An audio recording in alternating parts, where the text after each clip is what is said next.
Hi, schönen guten Abend, as I say in German. And after a long time, I'm meeting Mr. Ahmed after this Corona phase and all. Nice to be here again. Yeah, thank you for your time also. And would you like to elaborate how it's been for you and how long you've been struggling with the Corona phase and all, simultaneously doing university and all, Yeah. and Bad Minds, whatever.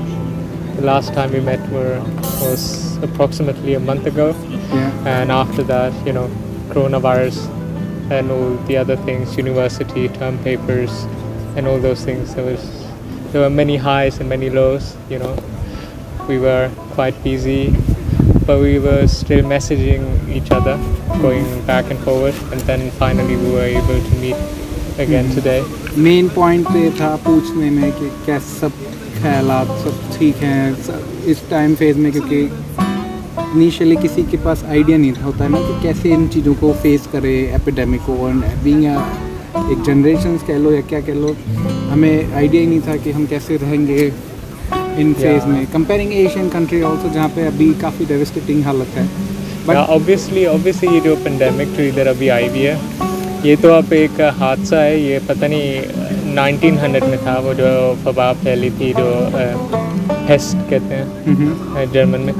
उधर तब था, वो पहले जंग अजीम से पहले की बात है, तो तब फैला था. तब काफ़ी ज़्यादा लोग मरे थे, तब उनके पास इतनी टेक्नोलॉजी भी नहीं थी.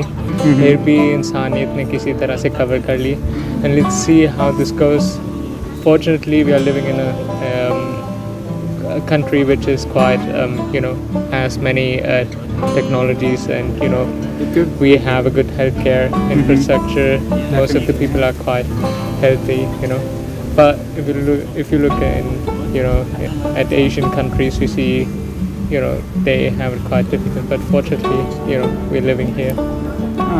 cool. एंड आपका पूरा एक्सपीरियंस कैसा रहा 3 महीने आपने सिटी में बीइंग माइंस आपने कैसे टाइम स्पेंड किया, and how do you miss something? वैसे मेरी बात ये है, I have a migration background. Yeah, आप जर्मन मैं जर्मन Ja. सुनना चाहूँगा please. Ich habe halt einen Migrationshintergrund. Das bedeutet halt auch, dass ja, einen Migrationshintergrund zu haben, bedeutet auch, dass man ja, die Sachen auch ein bisschen anders wahrnimmt. Meine Eltern zum Beispiel, die kamen aus Pakistan, Aha. haben dann halt versucht, hier ja, ihr Leben aufzubauen. Und ja, da gab es dann halt immer diese Barrieren, die man hatte, weil man halt die Kultur von seinen Eltern kannte.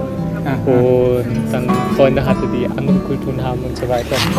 Bei meinen Eltern war es halt so, dass es denen wichtig war, dass wir halt in der Schule gut vorankommen. Das hieß auch bei uns, dass wir halt nicht so oft raus spielen gegangen sind. Wir waren eher zu Hause. Und ja, wegen dieser Erziehung sozusagen hat sich das auch bei mir eingeprägt. Und ich bin auch so ein Mensch, der nicht sehr oft rausgeht. Mhm. Deswegen war die Pandemie jetzt nicht wirklich so schlimm gewesen.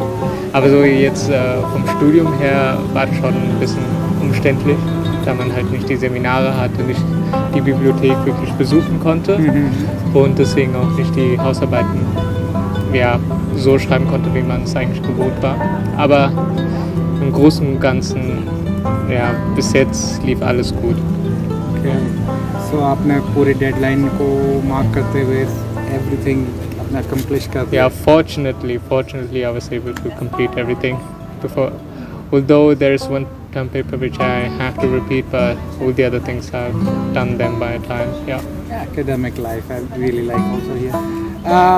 The last question or kind of question I have in my mind कि भाई आप जब mines में हैं तो आप इसको कैसे परसीव करते हैं, क्योंकि हमने काफ़ी टाइम हुआ लास्ट वीडियो के लेके अब तक, तो ऑडियंस को तो ऑब्वियसली कंफ्यूजिंग है ही, they are still in baffling mood sorry, कि भाई कैसे अभी आपको इतने टाइम में आप हमारा जो लास्ट प्रोस्पेक्ट है कि हम माइंस को कैसे परसीव है क्या नहीं है, आप माइंस को ले क्या बोलेंगे?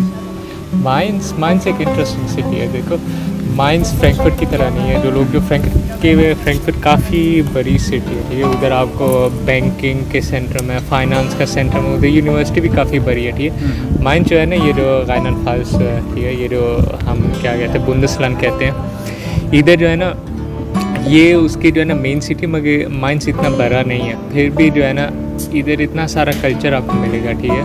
कोई सी चीज़ें मिलेंगी जो आपको फ्रैंकफर्ट में नहीं मिलेंगी. इधर जो रोमन कल्चर है, जब रोमन एम्पायर इधर था ना, वो काफ़ी इधर है. ये जो यूनिवर्सिटी जो है ना, ये फ्रैंकफर्ट की तरह बड़ी नहीं है, मगर इधर जो है ना काफ़ी जो है ना एक अच्छा एटमोसफियर है. रिमेनिंग सब पॉइंट तो कहा आपने, मुझे बहुत इससे एग्री करूँगा. मैंने भी खूब हिस्टोरिक पॉइंट्स देखे हैं यहाँ पे, जो not only in Frankfurt but mines भी काफ़ी इस तरह से इनका मेन सेंट्रिक अट्रैक्शन सेंट्रिक बना हुआ है. सो फार आई हैव हर्ड कि भाई अगर आप किसी बिल्डिंग के लिए फाउंडेशंस के लिए आप एक्सकेवेशन भी करते हैं, तो ड्यूरिंग एक्सकेवेशन ऑल्सो आपको हार्डली 15 to 30 फीट्स आप रोमन एम्पायर्स के रिमेनिंग्स आपको मिल जाते हैं यहाँ पे एक्सकेवेशन पे. तो mostly I heard such rumours. ये क्या सही है या फिर ये पता नहीं है, मगर मुझे लग रहा है तो आप हो सकता है कैसे इसे ये जो माइंस जो है ना, ये एक सेंटर रहा हुआ है. जब जो आया था ना रोमन एम्पायर एक्सपैंड कर रहा था, तो इस तरफ आया, तो इधर इन्होंने जब एरिया कवर किया था, तो माइंस जो था ना सेंटर था उनका. तो इधर जो है ना काफ़ी इन्होंने चीज़ें बनाई हैं, तो ज़ाहिर हो सकता है कि बंदा इधर जो है ना नीचे जाए, ज़मीन के नीचे, तो और ज़्यादा चीज़ें मिलें. इधर काफ़ी ज़्यादा है चीज़ आपको मिलती है. इधर सिटी में जाएँ, इधर जो है ना ओल्ड सिटी है ना, अल्टस्टाड और नॉयस्टाड हम कहते हैं. तो जब वो अल्टस्टाड के हिस्से में जाएँ, तो आपको काफ़ी जो है ना आपको हिस्टोरिकल बिल्डिंग, हिस्टोरिकल स्ट्रक्चर्स मिलेंगे. रोमन एम्पायर से भी, 1600 1700 से भी काफ़ी इंटरेस्टिंग है. अब हिस्टोरिकल चीज़ों में बंदा इंटरेस्ट रखता है. मेरे को भी काफ़ी ये फैक्ट काफ़ी अच्छा लगता है कि यहाँ पे हिस्ट्री ऐसी प्रिजर्व रखी हुई है, और है भी, बट प्रॉब्लम बोलो या फिर एक इशू बोलो, लोगों के नोटिस में कभी आता नहीं है ये चीज़ें, जैसे रिमेनिंग्स हो गई या क्या है. ये जो है ना अप्रिशिएटेड, बट पीपल के पास इंफॉर्मेशन नहीं है. Being in minds are also but devastating इसलिए लगता है. बट अच्छा पॉइंट ये है कि people really want to look after this historic thing, so they are government or something, they are doing it best. बात ये हम यूज टू हो गए, ये बात है पॉइंट, ये इंटरेस्टिंग पॉइंट ये बात है। जो इधर जो लोग रहते हैं ना, इधर पैदा हुए हैं, ठीक है, और यूज टू हैं, ठीक है, उनको इतना ज़्यादा नहीं, गवर्नमेंट जो है ना प्रिजर्व करता है, ठीक है, the government preserves those historical sites, you know, but if you are born and raised here it seems normal for you, you know, you're not that interested. But if you come from the outside, you know, from another country, everything, you know, seems quite interesting and very new to you, you know. वैसे ही है जैसे कोई German Mumbai चले जा रही है या India चले, उसको हर एक चीज़ है ना नहीं लगती, रोटी खाना, वो उधर तो आम इंसान रोटी खाते हैं, काफ़ी फ़र्क पड़ता है, वही बात है। काफ़ी टाइम हो गया कि अगर दिल्ली किसी की बात करें तो काफ़ी खाना पीना बहुत में से, ये मेरे हर वीडियोस में मैं स्पेसिफिकली खाने की खूब बातें करता हूँ, क्योंकि माइंड है खाने के लिए अगर क्रेव करता है तो पूरी तरह से क्रेव करता है। तो आपका कभी कभी कल्चर बैरियर की अगर हम बात करते हैं तो फूड काफ़ी मेन फैक्टर होता है। जब हम अगर कहें तो हम घर अपना मिस कर रहे हैं, तो मेरे बता रहा हूँ, आपका नहीं, बट एक यही सेंस है जिसमें हमें लगता है कि दिल्ली किसी जो हमें बोलता है कि हाँ there is some difference because of food, आप फूड ही मिस करते हैं। आपके में ऐसे ना ये जर्मन फूड आपको कैसे लगता है? आप इंडिया से आए हो? डेफिनेटली मैं स्टार्टिंग में बहुत स्ट्रगल किया है। आपका क्वेश्चन अगर फूड पे है स्पेसिफिक, तो first in those initial days मेरे को पता भी नहीं था कि फूड है क्या यहाँ पे, क्योंकि every store has bakery and cafe and this thing bread sale बोल लिया, ब्रेड के अलावा अपार्ट साइड्स में वो बर्गर और वो सब हो गए। बर्गर नूडल, हमारे लिए नूडल का डेफिनेशन नूडल होता है, यहाँ पे noodle they consider pasta also noodle, तो बाइंग में बड़ी प्रॉब्लम होती थी। अब हम ऑर्डर कर रहे हैं, नूडल आ रहा है कुछ डब्बे में पास्ता से समथिंग रिलेटेड, स्ट्रगल्स थे। फिर एक प्रॉपर अगर आप दिल्ली किसी की बात करें तो डिश भी मैंने ट्राई करी है ब्रेड से रिलेटेड। यू कैन इमेजिन, वो काफ़ी बहुत अच्छा पॉइंट्स थे मेरी लाइफ में कि भाई आप यू हैविंग ए ब्रेड,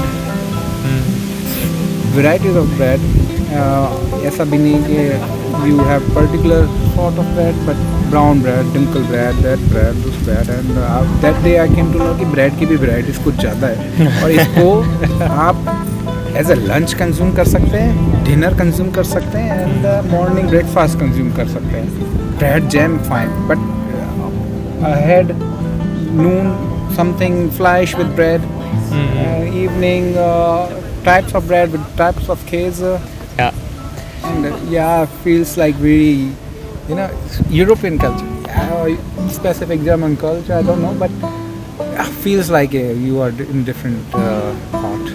मगर इंटरेस्टिंगली हाँ, ये यूरोपियन जो है ना कुजीन है इधर, ठीक है, यूरोपियन किचन, ब्रेड्स, नूडल्स और ये सारी चीज़ें हैं।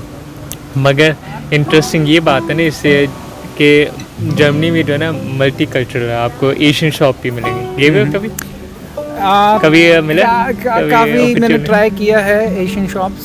पहले तो फर्स्ट इनिशियल डेज स्ट्रगल्स होते हैं कि पकाना पड़ेगा, क्या है क्या नहीं है, तो एडेप्टेशंस तो यही हुए कि इजी फूड पे आए, पिज़्ज़ा या फिर इन सब पे, लेकिन नहीं हुआ। फिर अगर आप पर्टिकुलर स्टोर्स की बात करें तो उनको भी एक्सप्लोर किया, यहाँ माइंस में specifically because of group also. नहीं, आपने वो कुजीन और सारा ट्राई किया, जर्मन कुजीन, और ऐसे बात ये इधर मल्टी कल्चर है जर्मनी, तो इधर आपको एशियन स्टोर्स पे मिलते हैं, ठीक है। एशियन स्टोर्स में जो है आपको देसी खाने के ऐसे जो है ना वो और मसाले वो भी मिलते हैं, तो वो आपने कभी ट्राई किया? आपको कभी?